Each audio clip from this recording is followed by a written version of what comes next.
that stuff in the backwoods of Missouri. Hoo-wee, I tell you what. Yes, thank you. I expect you to listen to each other, and I will only step in where necessary so people on the air don't forget what my voice sounds like.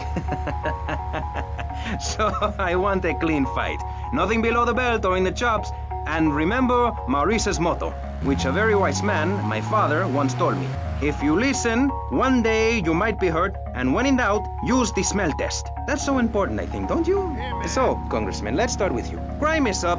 People are scared to walk the streets. Nobody is taking public transportation. Police morale is at an all-time low. Everyone is killing and maiming and giving each other the finger, metaphorically speaking. Do you think the government is doing a good job? Absolutely. Those statistics are interesting, but like all statistics, they are also irrelevant. Let me give you a better statistic, Chavez. In 1980, when I was elected, you were, according to the intelligence gathered on you, a man with no mission. You worked as a clown at birthday parties, corporate functions, bar mitzvahs, and go-go bars. You, realizing that you were a hollow man that can only take on the personality of others, decided to become an actor. And despite going up for 17 auditions that year, you only got work as a fluffer in a sex ed video. Your tax returns show that you earn less than $2,000. Suffering from anxiety, you attended group therapy for a year and considered getting a sex change. An idiot liberal felt sorry for you, and now you host your own radio show, write a newspaper column that lines my birdcage. You've got an ex-wife and attractive girlfriend, although she's married to your best friend, and you're on top of the world. So answer me this. Can you really say the years of living under my administration have been bad for you? We are not talking about me. This is pressing issues, not pressing Maurice. Yes, excuse me, if I may. Can we get to the part where we press the issue? You see, that's what's wrong with this city. Liberals just want to open the floodgates, let anyone in. Have my permission to beat them with sticks. We won't prosecute. You'd be doing us all a favor. Free love, wig out, don't work, make love in the field, and listen to rock and roll or whatever you call it. Meanwhile, Crashaw, I know your father. He's made a lot of money, which makes him a great person, but for every good conservative, they end up having some wacko common kid just back from a vacation in the Orient who wants to share. Go take that sharing business to Cuba or Canada or somewhere. I don't have a trust fund or a rich daddy. I know what it is to be poor, to look at the world from the other side. I slept my way to the top. If you two would stop hooting and carrying on, I have a plan that will save Florida from the yellow-bellied snakes that want to slither into this great state from all places north. Oh, look. Stump-jumping Jethro is using all three of his brain cells to talk. Enough! We've just started and you have proved yourself, Mr. Shrub, to be just as they say. I grant you, 1980 was not a high point in my career, but I never applied for a sex change. I was merely in an exploratory phase and...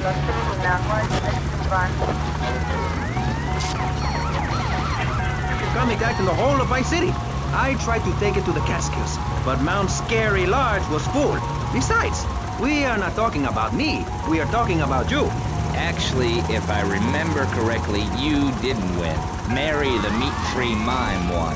In fact, under legislation I am proposing, all of you vegetarians would be kicked out of Vice City.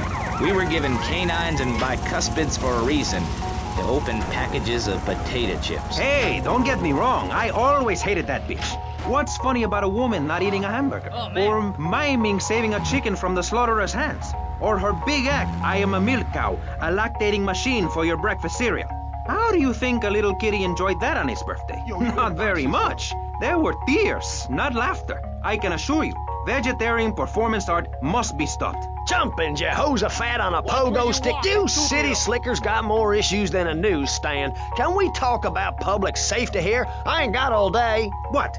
Is there a corn on the cob eating contest you have to get to? Get some chitlins and grits in the oven? You got a date with your sister, eh? Hey, be nice, man. I just wanted to talk a little politics and you made it all personal. Right. Let's all stop bickering, especially you, Shrub. I've got my eye on you. Public confidence is at an all-time low. Nobody feels safe anymore. Just the other night, I saw a man running amok with a gun shouting he needed to defend himself. Gun sales are up, book sales are down.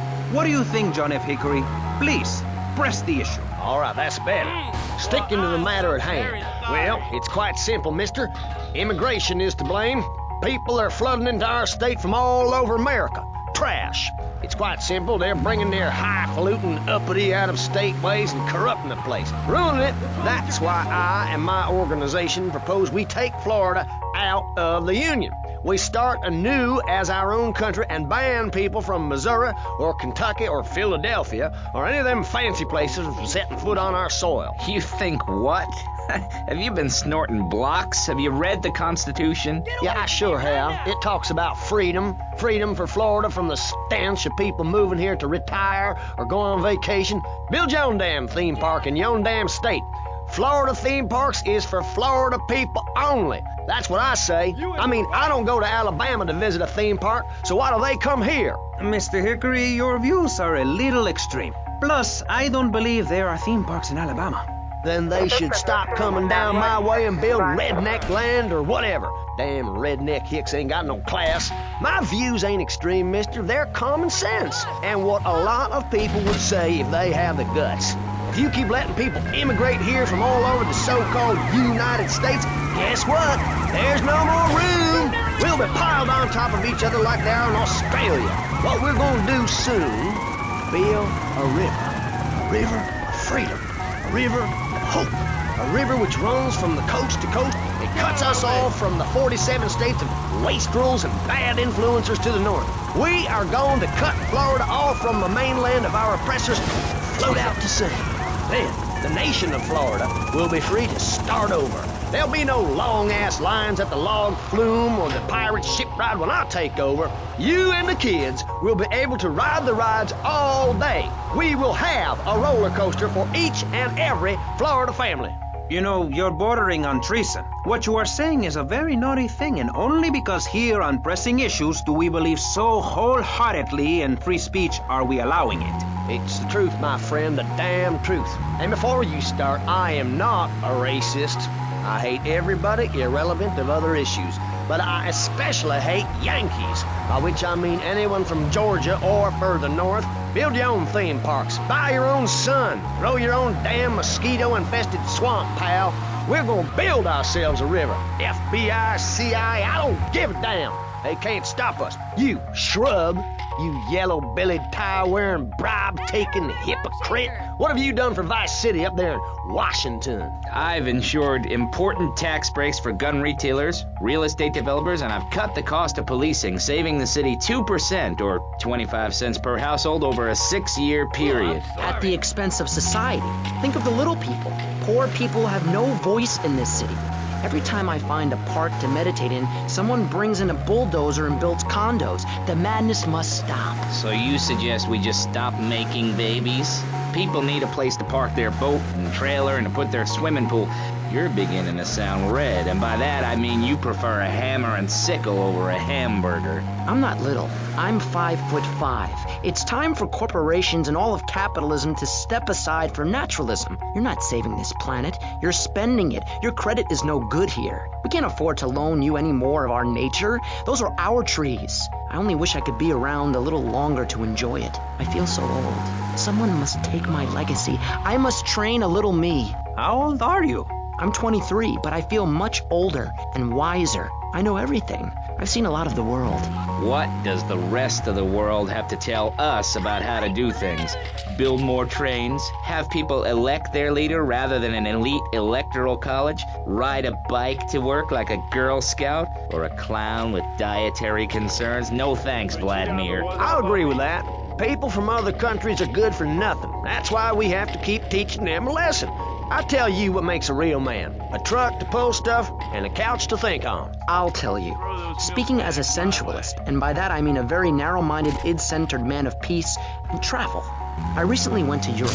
I think everyone should see it for a week. You really see what's wrong with this country when you visit a European utopia.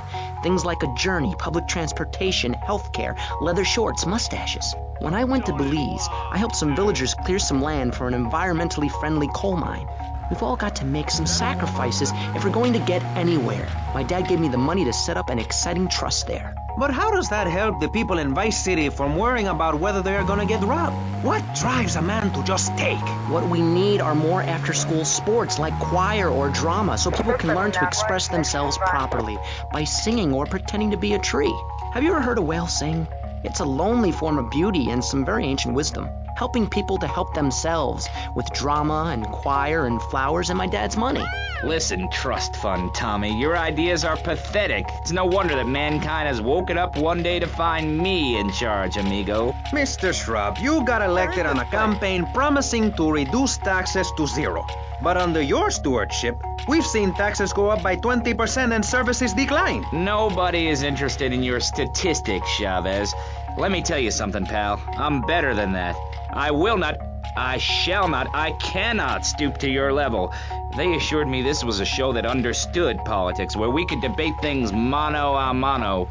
And I find myself having statistics hurled at me like so much stale confetti. We cannot boil people down to numbers. You have no idea, my friend, what it takes to serve, the sacrifices I've made to help my country, to help Vice City, the complexity of government, the hideousness of my wife, and the way her thighs grow like our national debt. Oh, sure, some people like that, but not me. It's a nightmare, my friend, and I have it thrown back at me by an ingrate like you. I could scarcely get up in the morning. And with that outrageous revelation, let's take a quick break to tell you something very informative. You're listening to Pressing Issues on Vice City Public Radio.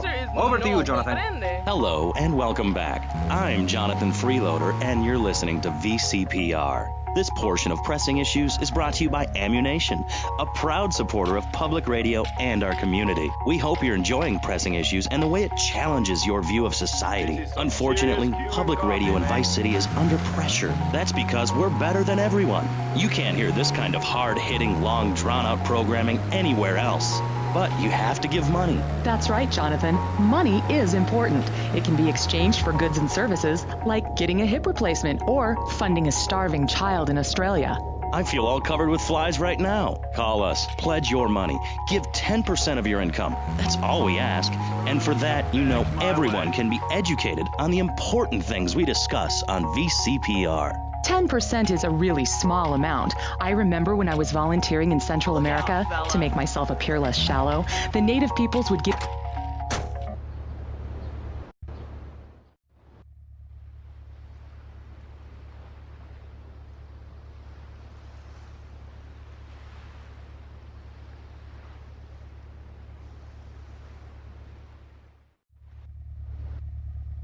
Watch it.